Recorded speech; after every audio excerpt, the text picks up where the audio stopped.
In this video, we will show you how to use our download manager in RiskVille. First, you need to head over to the Documents page under your chosen client.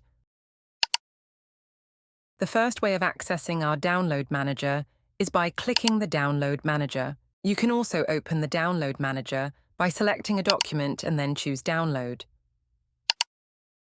Before you decide how to download the documents, you can now choose to use the title of the document as the file name.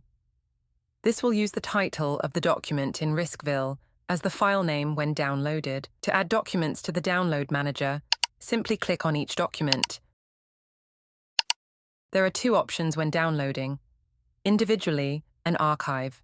Individually will download all the chosen documents separately, which will look like this.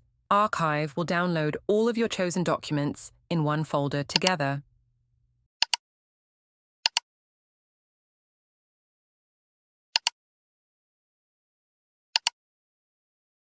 Which will look like this.